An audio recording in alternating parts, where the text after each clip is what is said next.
அனைவருக்கும் இனிய வணக்கம். நான் உங்கள் மதுரை ராமகிருஷ்ணன்.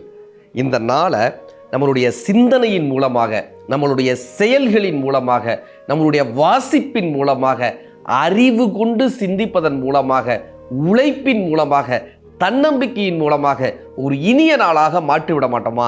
இந்த நாளை ஒரு முதலீடாக வைத்து நம் வாழ்க்கைக்கான தளத்தை உருவாக்கி விட மாட்டோமா என்கிற மிகப்பெரிய முயற்சி தான் இந்த நிகழ்ச்சியினுடைய ஒரு மாபெரும் நோக்கம்னே சொல்லலாம் சார்.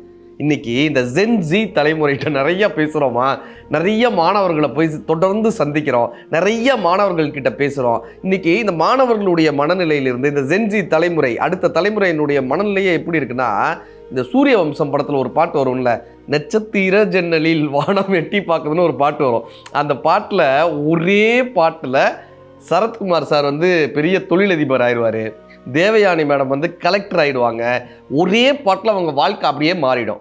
இன்னைக்கு நம்ம மாணவர்களினுடைய அல்லது அடுத்த தலைமுறையினுடைய முக்காவாசி மக்களினுடைய பெரிய எதிர்பார்ப்பு என்னன்னா, இப்படி ஒரு பாட்டில் நம்ம வாழ்க்கை மாறிடாதா? ஒரே நாளில் நம்ம பாட்டில் ஒரே நாளில் நம்மளுடைய வாழ்க்கை மாறிடாதா? வெற்றி குடிகட்டு அப்படின்னோடனே அப்படியே ரஜினி சார் ஒரு படத்தில் அப்படியே முன்னேறி வருவார்ல, சிங்க நடை போட்டு சிகரத்தில் ஏறினோடனே அப்படியே மாறிடும்ல. இப்படி நம்ம வாழ்க்கை மாறாதா? ஒரு நாளில் வாழ்க்கை மாறிடாது. திடீர்னு ஓவர் நைட்டில் நம்ம பணக்காரன் ஆயிட மாட்டோமா, ஓவர் நைட்டில் ஒபாமா ஆயிட மாட்டோமான்னு வரல வடிவேலன்னு. இப்படி எதிர்பார்க்கக்கூடிய மனநிலை தான் இன்னைக்கு அதிகமாக மாறிக்கொண்டே வருது. வெற்றி என்பது எளிதில் நமக்கு கிடைச்சிடாதா? வெற்றி என்பது உடனே கிடைச்சிடாதா? சார், இன்னைக்கு நான் சொல்கிற வார்த்தையை அப்படியே எழுதி வச்சுக்கோங்க. வாழ்க்கை ஒரு நாளில் மாறாது, ஒரு நாளில் மாறாது. ஆனால் ஒவ்வொரு நாளாக மாறும், ஒவ்வொரு நாளாக மாறும். அதுக்காக தானே இந்த நிகழ்ச்சியே. ஒவ்வொரு நாளும் ஒரு நல்ல செய்தியை உங்களுக்கு கடத்திட மாட்டோமா? ஒவ்வொரு நாளும் ஒரு தன்னம்பிக்கையான விதையை தூவி விட மாட்டோமான்ற ஒரு பெரிய ஏக்கம் தான் சார் இந்த நிகழ்ச்சியே. இப்போ சமீபத்தில் சேலத்தில் டிஸ்ட்ரிக்ட் கலெக்டராக, டிஸ்ட்ரிக்ட் ஜட்ஜா, சேலத்தில் ஒரு டிஸ்ட்ரிக்ட் ஜட்ஜா நீதிமன்றத்தில் பதவி ஏற்கிறதுக்காக ஒரு பெண்மணி வராங்க. நீதிபதியாக பதவி ஏற்கிறதுக்காக அந்த நீதிபதி வர்றாங்க. வந்தவங்க சார் பெரிய பதவி, நீதிபதி பதவி, டிஸ்ட்ரிக்ட் ஜட்ஜு பதவி. வந்தவங்க நேராக கோர்ட்டுக்குள்ளே போகாமல் டீ கடைக்குள்ளே போனாங்க. எல்லாரும் ஆச்சரியத்தோடு பார்க்குறாங்க. ஏப்பா, வந்தால் கோர்ட்டுக்குள்ளே தானே போவாங்க, இவங்க நேராக டீ கடைக்குள்ளே போனாங்க சார். அந்த டீ கடைக்காரர் காலை தொட்டு கும்பிட்டாங்க. அத்தனை பேரும் ஆச்சரியத்தோடு பார்த்தாங்க. அவர் ஆசீர்வாதம் பண்ணி விபூதி எட்டு விட்டு அனுப்பினார். இப்போ அவங்கள்ட்ட கேட்குறாங்க, அந்த ஜட்ஜு சொல்கிறாங்க, ஜட்ஜம்மா சொல்கிறாங்க, அவர் வேற யாரும் இல்லைங்க, உங்கள் எல்லாருக்கும் அவரை டீ கடைக்காரர் தான் தெரியும். அவர் யார் தெரியுமா? என்னை போராடி வளர்த்து இந்த நிலைக்கு கொண்டு வந்த என்னுடைய தந்தைன்றார். என்னுடைய தந்தை. அவர் இந்த கோர்ட் வாசலில் டீ கொடுத்து அந்த உழைப்பின் மூலமாக என்னை படிக்க வச்சு இன்னைக்கு நான் ஜட்ஜாக நிற்கிறேன் பார்த்தீங்களா? இது அவருடைய கனவு, என்னுடைய கனவு மட்டும் இல்லை, இது என் தந்தையினுடைய கனவு. இந்த விதையை நான் 4வது படிக்கும்போது என்னிடம் விதைக்கிறார். அந்த அம்மா சொல்கிறாங்க, 4வது படிக்கும்போது விதைக்கிறாரு. நான் இந்த கோர்ட்டு வாசலில் தாம்மா டீ விற்கிறேன், ஆனால் இந்த கோர்ட்டுக்கு ஒரு நாள் நீ ஜட்ஜாக வரணும்னு 4வது படிக்கும்போது விதைக்கிறார். அது எத்தனை தூரம் வளர்ந்து இந்த கனவினுடைய வளர்ச்சி இருக்குல்ல, இந்த கனவிற்கான முயற்சி இருக்குல்ல, இந்த கனவுக்கான பயிற்சி இருக்குல்ல, அந்த அம்மாவை அதே டிஸ்ட்ரிக்ட் கோர்ட்டில் ஜட்ஜாக உட்கார வைக்கிறாங்க.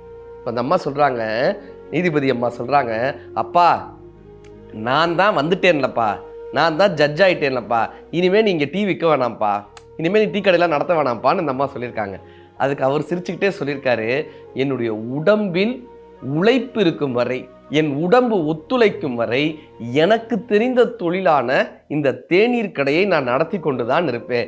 நீயும் கோர்ட்டு வளாகத்துக்கு வா, நானும் கோர்ட்டு வளாகத்துக்கு வர்றேன். நான் என் வேலையை பார்க்குறேன், நீ உன் வேலையை பார்க்க போகிற, அவ்வளோதான். 2 பேரும் அவங்க வேலையை சரியாக பார்க்கணும்னு என்னுடைய தந்தையார் சொன்னார். இன்றைக்கும் என் தந்தையார் அங்கு தேநீர் நிலையம் நடத்தி கொண்டிருக்கிறார். நான் இங்கு நீதிபதியாக இருக்கிறேன்னு அந்த அம்மா சொல்கிறாங்க. எவ்வளோ பெரிய விஷயம் யோசிச்சு பாருங்களேன் சார். வாலிபத்தில் வியர்வை வாய்க்காலாக செல்லாவிட்டால், நல்லா கேட்டுக்கங்க, வாலிபத்தில் வியர்வை வாய்க்காலாக செல்லாவிட்டால் கடைசி காலத்தில் கண்ணீர் கால்வாயாக வரும், கண்ணீர் கால்வாயாக வரும். இன்னைக்கு உழைக்கிறதுக்கு மறுக்கிறானே சார், மெனக்கெட மறுக்கிறானே சார். கரையில் இருந்தால் சிப்பி திறக்காது, கரையில் இருந்தால் சிப்பி திறக்காது, கடலுக்குள் மூழ்காமல் முத்து கிடைக்காது. நம்ம ஆபத்துக்களை சந்திக்கிறதுக்கு வரணும், ரிஸ்கி ஜோனுக்கு வரணும். வாழ்க்கையை அதனுடைய அந்த கம்ஃபர்ட் ஜோன்லேருந்து வெளியே வாழ்க்கையை சந்திக்க மறுக்கிறோமே, போராட்டங்களை கண்டா பயந்துடுறோமே. இன்னைக்கு ஒரு உண்மையை சொல்லிட்டு பாருங்க, எம்ஜிஆர் அவர்கள், புரட்சி தலைவர் எம்ஜிஆர் அவர்களை எப்படி கொண்டாடணும். மிகப்பெரிய ஒரு நடிகராக வந்தவர், தமிழ்நாட்டினுடைய முதல்வராக இருந்தவர், அப்படி புரட்சி தலைவர்னு கொண்டாடினாங்களே. பல பேர் வீட்டில் எம்ஜிஆர் அவர்களுடைய படத்தை இன்றைக்கும் அப்படி கொண்டாடக்கூடிய தலைவராக இருந்தார்ல. அவருடைய வாழ்க்கையின் போராட்டம் தெரியுமா? அவங்க அப்பா ஒரு டிஸ்ட்ரிக்ட் மேஜிஸ்ட்ரேட்டாக இருந்தவர். ஏதோ ஒரு காரணத்தினால, ஒரு போராட்டத்தினால குடும்பமே ஸ்ரீலங்காவுக்கு போகிறாங்க, கண்டியில் தங்குறாங்க. வறுமைனா எப்படிப்பட்ட வறுமை தெரியுமா? எம்ஜிஆர் அவர்களுக்கு ஒரு சகோதரர் சக்கரபாணின்னு இருந்தார். எம்ஜிஆர் ஒரு சகோதரர், 2 சகோதரி இருந்திருக்காங்க. இந்த 2 சகோதரிகளுக்கும் ஏதோ ஒரு நோய்வாய்ப்பட்டிருக்காங்க. வறுமையின் காரணமாக இந்த 2 சகோதரிகளையும் அவங்களால காப்பாற்ற முடியலங்க. இறந்து போயிட்டாங்க 2 சகோதரிகளும் வறுமையின் காரணமா. இவங்க அப்பாவும் இறந்து போயிட்டாரு. இப்போ அவங்க தாய் சத்யாமா அவங்க என்ன தெரியுமா பண்றாங்க? ஸ்ரீலங்காவிலிருந்து கும்பகோணத்துக்கு வந்து அங்க ஒரு இட்லி கடை, ஒரு வீட்டினுடைய வாசல்ல இட்லி கடை நடத்தி எம்ஜிஆர் அவர்களையும் அவர்களுடைய அண்ணனையும் வளர்த்தெடுத்திருக்காங்க. எவ்வளோ பெரிய போராட்டம் சார்! அந்த நிலையிலிருந்து, அந்த போராட்டத்திலிருந்து ஒருவர் எழுந்து வர்றாரு. ஜூனியர் ஆர்டிஸ்டா, அப்புறம் கிடைக்கக்கூடிய கேரக்டர் ஆர்டிஸ்டா, ஒரு கதாநாயகனாக அத்தனை பயிற்சிகளையும், சண்டை பயிற்சிகள் அத்தனை பயிற்சியும் கற்றுக்கிட்டு எவ்வளோ பெரிய நிலையை அடைஞ்சிருக்காருன்னு ஒரு மனிதன் அடைஞ்சிருக்காருன்னா அவருடைய தன்னம்பிக்கை எப்படியா இருந்திருக்கும், அவருடைய வளர்ச்சி எப்படியாக இருந்திருக்கும், அவருடைய முயற்சி எப்படியா இருந்திருக்கும், தினம் அவர் எடுத்த அந்த பயிற்சி எப்படியாக இருந்திருக்கும். இதைத்தான் நாம் சாதித்தவர்களிடமிருந்து கற்றுக்கணும். சாதித்தவர்களிடமிருந்து என்னப்பா கற்றுக்கணும்? அவங்களுடைய போராட்டங்கள் எப்படியெல்லாம் இருந்துச்சு சார். வெற்றி கிடைக்கணும்னா முயற்சின்ற ஒரு மிகப்பெரிய ஆயுதத்தை கையில் வச்சுக்கணும். அலட்சியங்களை மலர்ச்சியாக்கி, அவமானங்களை நம்மளுடைய படிக்கல்லாக்கி, வெற்றியை கனவாக்கி, வாழ்க்கையை விதையாக்கினால் மட்டும்தான் நாம் சரித்திரம் படைக்க முடியும். ஒரு நாள் அப்படின்னாலாம் மாறிடாது. ஒரு கிராமத்தில் ஒரு போட்டி வைக்கிறாங்க. கிராமத்தில் ஒரு போட்டி என்ன தெரியுமா? பசுமாட்டை தூக்கி சுற்றணும். பசுமாட்டை மேலே, தலைக்கு மேலே தூக்கி சுற்றணும். முடியுமா? எல்லாராலையும் முடியுமா? பசுமாட்டை தலைக்கு மேலே தூக்க முடியுமா சார்? அத்தனை பேரும் தோற்று போனாங்க. ஒரே ஒருத்தர் மட்டும் என்ன தெரியுமா பண்ணார்? போட்டி நடக்கிற மைதானத்துக்கே தான் வீட்டு பசுமாட்டை தூக்கிட்டு வந்தார். எல்லாரும் மைதானத்துக்குள்ளர அந்த பசுமாட்டை தூக்க முடியாமல் சுற்றுனாங்க. இவர் வீட்டிலிருந்து அந்த மைதானத்துக்கே பசுமாட்டை தூக்கிட்டு வந்தார். வந்தவர் அழகாக அந்த மைதானத்துக்குள்ளே நுழைஞ்சு தலைக்கு மேலே அந்த பசுமாட்டை தூக்கி அப்படி ஒரு சுற்றி அழகாக இறக்கி விட்டார். அதிர்ச்சி ஆயிட்டாங்க சார் கிராமத்தில். எப்படியா முடிஞ்சது? மிகப்பெரிய பலசாலிகளாலேயே முடியலையே, உன்னால் எப்படி முடிஞ்சதுனாங்க. ரொம்ப சாதாரணமாக சொன்னார், இந்த கண்ணுக்குட்டி இருக்குல்ல, எங்கள் வீட்டில் இது கண்ணு போட்டப்பயே என்னுடைய விளையாட்டே இதுதான். நான் கண்ணுக்குட்டியை டெய்லி தூக்குவேன், கண்ணுக்குட்டியை டெய்லி தூக்கி சுற்றுவேன்.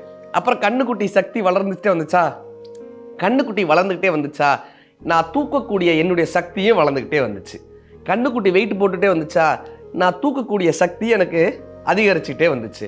இந்த கன்று பசுவாக மாறினாலும் கூட என்னால் தூக்க முடியும் என்கிற நம்பிக்கை எனக்குள் இருந்து கொண்டே இருந்தது. இந்த பசு இன்னும் வளர்ந்தாலும் கூட என்னால் முடியும். ஏன் தெரியுமா? நான் தினமும் பயிற்சி செய்கிறேன். சார், 100 மூட்டை அரிசியை தூக்கக்கூடிய ஒருத்தனுக்கு அதை வாங்கிறதுக்கு சக்தி இல்லை. கரெக்டா? 100 மூட்டை அரிசியை தூக்குற ஒருத்தனுக்கு அதை வாங்கிறதுக்கு சக்தி இல்லை. அதை வாங்கிறதுக்கு சக்தி இருக்கிறவருக்கு 100 மூட்டை அரிசியை தூக்க முடியலை. இப்படி தான் வாழ்க்கை. அப்போ உடல் ஆரோக்கியத்தோட, மன ஆரோக்கியத்தோட இந்த வாழ்க்கையை ஒவ்வொரு நாள் நாம் பயிற்சி செய்தோமே ஆனால், இந்த நாள் மட்டும் இல்லை, ஒவ்வொரு நாள் பயிற்சி செய்யும்போது சாதனைகள் நம் வீட்டு வாசலில் வந்து காத்து கொண்டிருக்கும். நம்மளுடைய கனவுகள் நிறைவேறக்கூடிய நாள் வெகு விரைவில் இருக்கும். தினமும் உங்கள் வாழ்க்கைக்கான பயிற்சியை தொடங்குங்கள். அதை இன்றிலிருந்து தொடங்குங்கள். தினமும் முயன்றால் இந்த நாள் மட்டுமல்ல, எல்லா நாளும் இனிய நாள் தான். நன்றி.